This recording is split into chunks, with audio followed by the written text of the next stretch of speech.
Hello friends, welcome to day trader Telugu and good evening. Sensex 287 points fall అయి 59,126 దగ్గర close అయితే Nifty 93 points down అయి 17,618 దగ్గర క్లోజ్ అయింది. వెరాజ్ బ్యాంక్ నిఫ్టీ నియర్లీ 320 పాయింట్స్ దగ్గరగా కరెక్ట్ అయింది. మార్కెట్ రిలేటెడ్గా ఒక ఇంట్రెస్టింగ్ సినారియో నడుస్తుంది లాస్ట్ 3-4 సెషన్స్ నుంచి. సో డేటా కూడా చాలా ఇంట్రెస్టింగ్గా ఉంటుంది. ఆ డేటాను గమనించే ప్రయత్నం చేద్దాం. బట్ దానికంటే ముందు మార్కెట్ ఓపెన్ అవ్వక ముందు ఉన్న డేటాని మనం గమనిస్తే గ్లోబల్గా మార్కెట్స్ ఫుల్ నెగిటివ్గానూ లేవు, అలానే పాజిటివ్గానూ లేవు, కొంత మిక్స్డ్గా ఉన్నాయి. హెచ్డిఎక్స్ నిఫ్టీ నియర్లీ 50 పాయింట్స్ దగ్గరగా అండ్ ఓపెనింగ్ పాయింట్ ఆఫ్ టైంకి ఆ 50 పాయింట్స్ కూడా రికవర్ అయ్యి నియర్లీ పాజిటివ్లో 7 పాయింట్స్ దగ్గరగా పాజిటివ్లో ఓపెన్ అయింది నిఫ్టీ. అండ్ నేను మనకి ఎఫ్ఐఎస్ నెట్ సెల్లర్స్ గాను డిఐఎస్ నెట్ బయర్స్ గాను కనిపిస్తారు. నిన్నంటే మనకి 2 బ్లాక్ డీల్స్ జరిగాయి అండ్ సిపిఎస్సి ఇండస్ట్రీస్ ఒక రీబ్యాలెన్సింగ్ జరిగింది. కాబట్టి డిఐఎస్ దగ్గర నుంచి ఒక హ్యూజ్ బయింగ్ యాక్టివిటీ కనిపిస్తుంది. కాబట్టి నిన్నటి ఎఫ్ఐడిఐ బయింగ్ యాక్టివిటీని కొంత నెగ్లెక్ట్ చేస్తుంటే కొంత ఇంట్రెస్టింగ్గా రీసెంట్ డేస్లో ఎప్పుడు కూడా మనం గమనించింది net long positions less than 50% కనిపించడం. ఫ్యూచర్స్ డేటాలో mostly 50% above, in most of the time 60% దగ్గరగా నెట్ లాంగ్ పొజిషన్స్ కనిపిస్తుండేవి. రీసెంట్ డేస్లో అది కాన్స్టెంట్గా తగ్గుతూ ఉంది. షార్ట్ పొజిషన్స్ పెరిగాయి. మోర్ దాన్ 50% దగ్గరగా ఫ్యూచర్స్లో ఎఫ్ఐస్ షార్ట్ పొజిషన్స్ క్రియేట్ చేస్తున్నారు. కాబట్టి చాలా డేస్ తర్వాత ఇంట్రాడే సెషన్స్లో కూడా ఇవాళ మార్కెట్ డౌన్ సైడ్ ఉండడానికి పాసిబిలిటీ ఉంది. అన్లెస్ రీసెంట్ డేస్లో మనం చూస్తున్న ఇంపార్టెంట్ లెవెల్ 17,770 అబోవ్ వచ్చి సస్టైన్ అయితే తప్పించి మార్కెట్ మోస్ట్లీ డౌన్ సైడ్కి మూవ్ అవ్వడానికి పాసిబిలిటీ ఉంటుంది. దానికి తీసుకున్న మెయిన్ రీజన్ అయితే ఎఫ్ఐస్కి సంబంధించిన ఎఫ్ఎన్ఓ డేటా. కాబట్టి ఇవాళ వ్యూ కూడా మార్కెట్ డౌన్ సైడ్ ఉండడానికి పాసిబిలిటీ ఉంటుందని ఇవ్వడం జరిగింది. ఓపెనింగ్ పాజిటివ్గానే ఉంది అండ్ ఫస్ట్ హాఫ్లో మనకి మార్కెట్ పాజిటివ్గానే ఉంది. కానీ 17,770 కాదు, 17,740 నుంచి రిజెక్ట్ అవ్వడం అండ్ లోయెస్ట్ 17,585 వరకు ఫాలో అవడం. ఇక్కడ ఇంట్రెస్టింగ్ డేటాను మనం గమనించే ప్రయత్నం చేద్దాం. సో ప్రీవియస్ ఫ్యూ ట్రేడింగ్ సెషన్స్లో ఉన్న లోస్ని గమనించండి. సెప్టెంబర్ 28 నిఫ్టీ ఫామ్ చేసిన లో 17,576. ఎగ్జాక్ట్గా నెంబర్ని గుర్తుంచుకోవాల్సిన నీడ్ లేదు, కానీ ఇన్ అరౌండ్ ఎంత లో వరకు వెళ్తుంది అనేది గమనించండి. సో సెప్టెంబర్ 28 17,576, సెప్టెంబర్ 29 17,608 అండ్ ఇవాళ మనకి వెళ్ళింది 17,585. సో 17,576, 17,608, 17,585. సో చూస్తే 17,600 ±20 పాయింట్ రేంజ్లోనే మల్టిపుల్ టైమ్స్ నిఫ్టీ సపోర్ట్ తీసుకుంటుంది. అండ్ ఈవెన్ ఇవాళ క్లోజింగ్ ఆ లెవెల్లో జరగడం అనేది కొంత కంఫర్ట్ని అయితే ఇవ్వట్లేదు. మీన్స్ పాజిటివ్గానే ఉంటుంది. మార్కెట్ ఇక్కడి నుంచి ర్యాలీ అవుతుందని ఒక కంఫర్ట్ని అయితే ఇవ్వట్లేదు. And even bank Nifty levels కూడా ఇంట్రెస్టింగ్గా ఉంటాయి. బ్యాంక్ నిఫ్టీ సెప్టెంబర్ 28న వెళ్ళినలో 37,315, సెప్టెంబర్ 29న వెళ్ళినలో 37,371, అగైన్ ఇవాళ వెళ్ళినలో 37,354. సో ఈ 37,000ని పక్క నుంచేస్తే 315, 371, 354, ఇది కూడా 350 జోన్, 37,350 జోన్ దగ్గరే మల్టిపుల్ టైమ్ సపోర్ట్ తీసుకుంటూ ఉంది. ఇఫ్ ఇన్ కేస్ ఈ జోన్ని బ్రేక్ చేసి డౌన్ సైడ్ సస్టైన్ అయితే, sustain in the sense hourly candle close అయినట్లయితే ఫర్దర్గా మనకు ఆ డైరెక్షన్లో స్ట్రాంగ్ మూవ్ కనిపించడానికి పాసిబిలిటీ ఉంటుంది. కాబట్టి 17,570 బ్రేక్ అవుతుంటే కొంత కాషియస్గా ఉండండి. అండ్ బ్యాంక్ నిఫ్టీ రిలేటెడ్గా 37,300 బ్రేక్ అయి సస్టైన్ అవుతుంటే కొంత కాషియస్గా ఉండండి. ఓకే, అది బ్రేక్ అయిన వెంటనే డౌన్ సైడ్కి వెళ్ళిపోతుంది, సెల్ పొజిషన్స్ తీసుకోమని కాదు నా మీనింగ్. కానీ ఒక ఇంపార్టెంట్ లెవెల్స్ రీసెంట్ డేస్లో మల్టిపుల్ టైమ్స్ అక్కడ ప్రైస్ యాక్టివిటీ కనిపిస్తుంది. మీరు కూడా గమనిస్తారని లెవెల్స్ని మెన్షన్ చేస్తున్నాను. కొన్నిసార్లు ఫేక్ మూవ్స్ కూడా ఉంటాయి. లైక్ అలా బ్రేక్ చేసినట్టు బ్రేక్ చేసి అగైన్ అక్కడి నుంచి సడన్గా రివర్సల్ అవుతూ ఉంటుంది. ఒకవేళ ఇంట్రాడేలో ట్రేడ్ తీసుకుంటుంటే మాత్రం మీరు ఎటువంటి యాక్టివిటీ తీసుకుంటున్నా, స్పెషల్లీ ఇలాంటి మార్కెట్స్లో విక్స్ పెరుగుతూ కొంత వోలటైల్గా ఉన్న మార్కెట్స్లో స్టాప్ లాస్ని మస్ట్ అండ్ షుడ్గా హోల్డ్ చేస్తూ ఉండండి. మార్కెట్ కొంత వీక్గానే కనిపిస్తుంది. మార్కెట్ ఫర్దర్గా ఫాలో అవడానికి, ఇంపార్టెంట్ జోన్ బిలో క్లోజ్ అయితే ఫాలో అవడానికి పాసిబిలిటీ ఉంది. బట్ ఇలా ప్రీవియస్గా కూడా జరిగింది కాబట్టి ఒక ఇంపార్టెంట్ లెవెల్ అనుకున్నాం. ఆ లెవెల్ బ్రేక్ అయ్యేంత వరకు వెయిట్ చేద్దాం. అండ్ మోస్ట్ ఇంపార్టెంట్ మనం గమనించాల్సింది, రేపు మనకి యూఎస్ జాబ్ డేటా అనేది రిలీజ్ అవ్వబోతుంది ఫ్రైడేనా. సో ఆ జాబ్ డేటా ఎలా ఉంటుందనే దాన్ని బట్టి కూడా ఫర్దర్గా మార్కెట్స్, యూఎస్ మార్కెట్స్ రియాక్ట్ అవుతూ ఉంటాయి. కాబట్టి ఆ డేటా మన ఇండియన్ ఈక్విటీ మార్కెట్స్ని కూడా ఇంపాక్ట్ చేయడానికి పాసిబిలిటీ ఉంటుంది. ఓకే, ఇవాళ మార్కెట్ రిలేటెడ్గా ఉన్న ఇంపార్టెంట్ అప్డేట్స్ని మాట్లాడుకుంటే, బ్రిటానియా వాళ్ళు ఒక కొత్త మ్యానుఫ్యాక్చరింగ్ ప్లాంట్ని సెటప్ చేస్తారంటున్నారు యూపీలో. సో ఎవరైనా ఒక మ్యానుఫ్యాక్చరింగ్ ప్లాంట్ని స్టార్ట్ చేస్తున్నారంటే మనం పాజిటివ్గానే తీసుకుంటాం. ఓపెనింగ్ పాజిటివే, దెన్ మార్కెట్తో పాటు కరెక్ట్ అవుతూ ఓవరాల్గా 0.5% నెగిటివ్లో క్లోజ్ అయింది. కానీ హెచ్ఏఎల్, హిందుస్థాన్ ఏరోనాటిక్స్ లిమిటెడ్, ఇదనే కాదు డిఫెన్స్ స్టాక్స్ కూడా నిన్న మార్కెట్ క్లోజ్ అయిన తర్వాత నియర్లీ 13,000 crores సంబంధించిన బయింగ్ అప్రూవల్స్ని గవర్నమెంట్ ఆఫ్ ఇండియా అప్రూవ్ చేయడం జరిగింది. లైక్ ఈ డిఫెన్స్ ఎక్విప్మెంట్ని ఎవరు కొంటుంటారు? Government of India. So government of India ప్రొడక్ట్స్ని కొంటున్నారు అండ్ వాటి రిలేటెడ్గా స్పెండ్ చేస్తున్నారు అనేసరికి వాటి రిలేటెడ్గా బిజినెస్ చేస్తున్న కంపెనీస్లో ఇవాళ మనకి పాజిటివ్ మూవ్ కనిపించింది. నెక్స్ట్ బిర్లా కార్ప్ ప్రెజెంట్ ఉన్న వీళ్ళ ప్రొడక్షన్ కెపాసిటీని బై 2027 30 మిలియన్ టన్స్కి తీసుకువెళ్ళాలనుకుంటున్నారని కామెంట్ చేసేసరికి స్టాక్ ఇవాళ 5.5% దగ్గరగా ర్యాలీ అయింది. ఇంతకీ వాళ్ళ కరెంట్ ప్రొడక్షన్ కెపాసిటీ అంతా 15.5 మిలియన్ అండ్ ఇన్ బిట్వీన్ కూడా కొన్ని టార్గెట్స్ చెప్తున్నారు. 2027కి 30 మిలియన్కి వెళ్తుందంటున్నారు. అదే బై ఈ ఫైనాన్షియల్ ఎండ్ లోపు 20 మిలియన్కి అండ్ 2025 లోపు 25 మిలియన్ అండ్ ఫైనలీ టార్గెట్ అయితే 2027కి 30 మిలియన్ టన్ కెపాసిటీకి వీళ్ళ ప్రొడక్షన్ ని పెంచాలనుకుంటున్నట్లయితే వీళ్ళు అప్డేట్ చేస్తున్నారు. నెక్స్ట్ ఏంజల్ బ్రోకింగ్ గురించి మాట్లాడుకోవాలి. Recent Aditya Birla Sun Life AMC ఒక ఐపీఓ వీడియోలో కూడా మాట్లాడుకున్నాం. ఈ ఏఎంసీ బిజినెస్ లోకి కొత్తగా చాలా మంది ఎంటర్ అవుతూ ఉన్నారు. ఇలా డిఫరెంట్ సెగ్మెంట్స్ లో ఉన్న పీపుల్ ఈ ఏఎంసీ బిజినెస్, ఈ మ్యూచువల్ ఫండ్ బిజినెస్ ని స్టార్ట్ చేస్తున్నారు. అలాగే ఏంజల్ బ్రోకింగ్ వాళ్ళు కూడా మేము మ్యూచువల్ ఫండ్ బిజినెస్ ని, ఏఎంసీ బిజినెస్ ని స్టార్ట్ చేయాలనుకుంటున్నట్లయితే వాళ్ళ అప్లికేషన్ ని సబ్మిట్ చేసినట్లయితే అప్డేట్ చేస్తున్నారు. సో ఏఎంసీ బిజినెస్ ని స్టార్ట్ చేస్తున్నారని అప్డేట్ రావడంతో స్టాక్ ఇవాళ 4% దగ్గరగా ర్యాలీ అయింది. నెక్స్ట్ పర్సిస్టెంట్ సిస్టమ్స్ గురించి మాట్లాడుకోవాలి. వీళ్ళు 2 అక్విజిషన్స్ చేశారు. ఒకటి సాఫ్ట్వేర్ కార్పొరేషన్, ఇంకొకటి శ్రీ పార్ట్నర్స్. సో ఇలా 2 కంపెనీస్ ని కొనడం ద్వారా వీళ్ళు ఏం చేయాలనుకుంటున్నారు? సో ఫస్ట్ వీళ్ళు బై చేస్తున్న కంపెనీ ఏంటి? Software corporation. ఇది యుఎస్ కంపెనీ. సో ఈ కంపెనీని కొనడం ద్వారా వీళ్ళు డెడికేటెడ్ పేమెంట్ బిజినెస్ యూనిట్ ని స్టార్ట్ చేసినట్లు అప్డేట్ చేస్తున్నారు. అండ్ నెక్స్ట్ శ్రీ పార్ట్నర్స్ అనుకుంటున్నామా? ఈ కంపెనీని కొనడం ద్వారా క్లౌడ్ సర్వీసెస్ ని, specially banking and financial segment లో వీళ్ళకి సంబంధించిన క్లయింట్స్ ఉంటారు కదా, వాళ్ళకి సంబంధించిన క్లౌడ్ సర్వీసెస్ ని ఈ శ్రీ పార్ట్నర్స్ ని అక్వైర్ చేయడం ద్వారా ఇంకా ఎక్కువగా ప్రొవైడ్ చేయొచ్చు. కాబట్టి వాళ్ళ బిజినెస్ ఇంకా పెరుగుతుందని ఒక పాజిటివ్ వ్యూ పర్సిస్టెంట్ సిస్టమ్స్ వాళ్ళు ఇవ్వడం జరిగింది. అండ్ ఈవెన్ ఇవాళ 4 PM కి ఇన్వెస్టర్ ప్రెజెంటేషన్ కూడా ఉంది. సో దాంట్లో ఇంకేదైనా ఇంట్రెస్టింగ్ కామెంట్స్ చేస్తారనే ఒక పాజిటివ్ హోప్ తో కూడా స్టాక్ ఇవాళ పాజిటివ్ గా మూవ్ అయింది. Next sterling and Wilson solar గురించి మాట్లాడుకోవాలి. ఇప్పటి నుంచో పెండింగ్ లో ఉంటూ sterling and Wilson solar related గా నెగిటివ్ గా ఉంటున్న ఈవెంట్ రిలేటెడ్ గా ఇవాళ మనకు ఒక క్లారిటీ అయితే వచ్చింది. వీళ్ళ ప్రమోటర్స్ ఏం చేశారంటే ఐపీఓ రిలేటెడ్గా మనీని రైజ్ చేస్తూ మేము ఏదైతే మనీని రైజ్ చేస్తున్నామో అది కంపెనీకి సంబంధించిన అప్పుల్ని క్లియర్ చేయడానికి యూజ్ చేస్తామని అలా చెప్పినప్పుడు వితిన్ 90 days లోపు ఆ మనీని ఏ రీజన్కి అయితే చెప్పి ఆ మనీని రైజ్ చేస్తున్నారు ఆ రీజన్కి యూజ్ చేయాలి. కానీ ప్రమోటర్స్ అలా చేయలేకపోయారు. సో నియర్లీ 2563 crores దగ్గరగా లోన్స్ పెండింగ్ లో ఉండిపోయాయి. టైం టు టైం కొంత అమౌంట్ రీపే చేస్తూ వచ్చారు. అండ్ ఫైనల్లీ ఇప్పుడు 741 crores ని రీపే చేసి కంప్లీట్గా ఏదైతే ప్రీవియస్గా ఐపీఓ టైంలో చెప్పారో మేము లోన్స్ని రీపే చేయాలనుకుంటున్నామని వాటి రిలేటెడ్గా ఉన్న ఈవెంట్ని అయితే కంప్లీట్గా క్లియర్ అయితే చేశారు. సో ఏదైనా ఒక కంపెనీ ఐపీఓకి వస్తూ ఎందుకని మనీ రైజ్ చేస్తున్నారు అన్న దగ్గర వాళ్ళు చెప్తున్నది వితిన్ 90 days లోపు ఫుల్ఫిల్ చేయాల్సి ఉంటుంది. ఒకవేళ అలా ఫుల్ఫిల్ చేయకపోతే కూడా అది మార్కెట్ నెగిటివ్గా తీసుకుంటుంది. బికాస్ అది కంపెనీ చెప్పిందే, కంపెనీయే ఫాలో అవ్వకపోతే ఫ్యూచర్లో ఆ కంపెనీ చేస్తున్న స్టేట్మెంట్స్కి ఎటువంటి వాల్యూ ఉంటుందని. ఇది ఇంపార్టెంట్. ఇండియన్ ఓవర్సీస్ బ్యాంక్ ఈ bank prompt corrective action PCA framework లోంచి ఆర్బీఐ వాళ్ళు బయటికి తీసుకొచ్చారు. PCA ఫ్రేమ్వర్క్ ఏదైనా ఒక బ్యాంక్ విధిస్తున్నారు, ఆ బ్యాంక్ PCAలోకి వెళ్తుందంటే మనం అది నెగిటివ్గా తీసుకోవాలి. అండ్ PCA ఫ్రేమ్వర్క్ నుంచి బయటకు వస్తుందంటే అది మనం పాజిటివ్గా తీసుకోవాలి.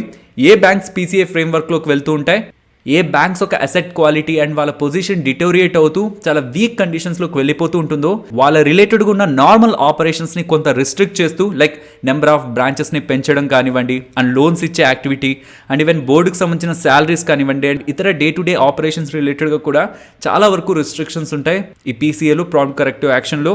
సో ఇది ఎందుకు పెడుతుందో ఆర్బీఐ, మీరు ఎలాగో సరిగా పనులు చేయలేకపోతున్నారు, అట్లీస్ట్ ప్రెజెంట్ ఉన్న పొజిషన్ నుంచి ఇంకా డిటోరియేట్ అవ్వకుండా కొంత స్టెబిలిటీని మెయింటైన్ చేసే ప్రయత్నం చేయండి అని ఆ ఫ్రేమ్వర్క్లో ఉంచుతుంది.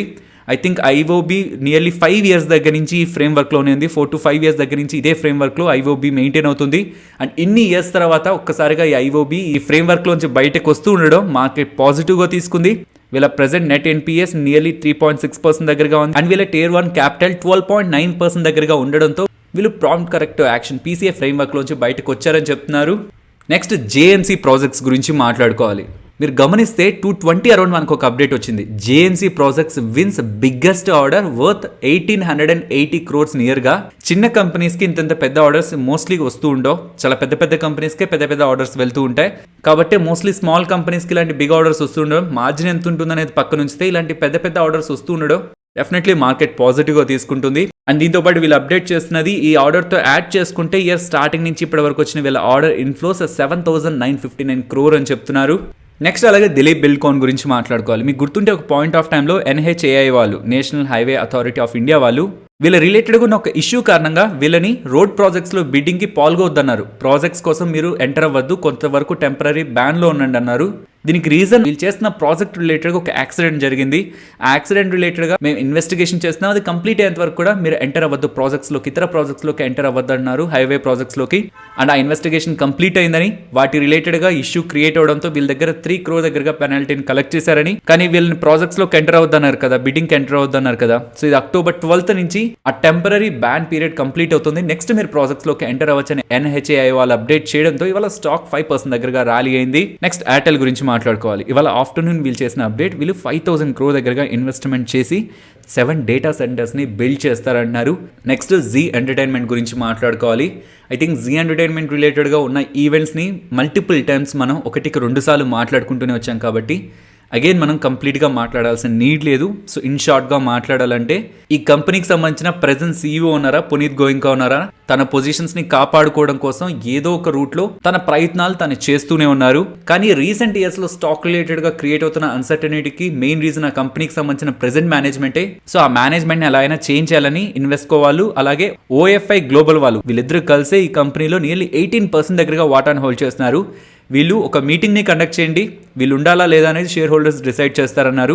కానీ వాళ్ళు అలా చెప్పిన పాయింట్ నుంచి కూడా ప్రెజెంట్ బోర్డ్ రియాక్ట్ అవ్వలేదు. వీళ్ళు రియాక్ట్ అవ్వట్లేదని వీళ్ళని NCLTకి వేశారు. Means present Zee entertainment board అసలు మేము చెప్పాము EGMని కండక్ట్ చేయమని, అయినా సరే వాళ్ళు రియాక్ట్ అవ్వట్లేదు, మీరే చెప్పి EGMని కండక్ట్ చేయండి అనేలా ఇన్వెస్ట్కో వాళ్ళు NCLTని అయితే అప్రోచ్ అవ్వడం జరిగింది. రూల్స్ ప్రకారం చూసినా సరే వీళ్ళు EGMని కండక్ట్ చేయమని అడిగింది, జీ ఎంటర్టైన్మెంట్ బోర్డుని అడిగింది September 11th. సో రూల్స్ ప్రకారం 21 days ఉంటుంది జీ ఎంటర్టైన్మెంట్కి EGM పిలవడానికి. సో ఆ 21 days చూస్తే బై October 2nd పిలవాలి G entertainment. So October 2nd లోపు EGM డేట్ని అనౌన్స్ చేయాలి.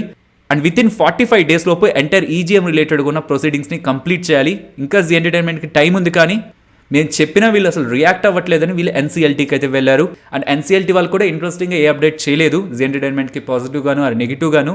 అండ్ ఇన్ బిట్వీన్ మనకి LIC వాళ్ళు కూడా ఒక స్టేట్మెంట్ చేస్తున్నారు. LIC వాళ్ళు కూడా జీ ఎంటర్టైన్మెంట్లో 5% దగ్గరగా వాటాను హోల్డ్ చేస్తున్నారు. సో మేము క్లోజ్గా గమనిస్తున్నాం జీ ఎంటర్టైన్మెంట్ అలాగే ఇన్వెస్ట్కో వాళ్ళిద్దరి మధ్యలో జరుగుతున్న ఈవెంట్ని. సో వాళ్ళు చేస్తున్న వాదనలన్నీ విన్న తర్వాత EGM అనేది ఒకటి జరుగుతుంది కదా, అప్పుడు మా డెసిషన్ని, ప్రెజెంట్ ఉన్న CEO పునీత్ గోయింకా ఉండాలా లేదా అన్న డెసిషన్ని EGM రోజు తీసుకుంటాం. బట్ ఇప్పుడైతే క్లోజ్గా ప్రతి ఒక్క ఈవెంట్ని గమనిస్తున్నామని LIC వాళ్ళైతే అప్డేట్ చేస్తున్నారు. సోనీ వాళ్ళతో ఉన్న డీల్, ఆ మర్జర్ డీల్ ఉందా, ఆ మర్జర్ డీల్ రిలేటెడ్గా ఇష్యూ క్రియేట్ అవ్వకుండా పునీత్ గోయింకా ఉన్నా లేకపోయినా జీ ఎంటర్టైన్మెంట్ రిలేటెడ్గా ఎటువంటి material impact, strong material impact ఏది ఉండదు. సో ఇవాళ 240 అరౌండ్ మీకు ఒక ఇమేజ్ కనిపిస్తుంది మనీ కంట్రోల్ వాళ్ళది. సో ఇది చాలా ఇంపార్టెంట్. ఇది ఎవరైనా ఆటో డెబిట్ ట్రాన్సాక్షన్స్ ఉంటాయి, మంత్లీ డెబిట్ కార్డ్ అయినా క్రెడిట్ కార్డ్ అయినా ఏదైనా మనం ఆటో డెబిట్ ఆన్ చేసామంటే, ఏదైనా సబ్స్క్రిప్షన్ తీసుకుని ఆన్ చేసామంటే అది టైం టు టైం డెబిట్ అయిపోతూనే ఉంటుంది. వీటి రిలేటెడ్గా RBI వాళ్ళు కొన్ని న్యూ రూల్స్ని తీసుకొస్తున్నారు. ఇది October 1st నుంచి అమలవుతుంది అంటున్నారు.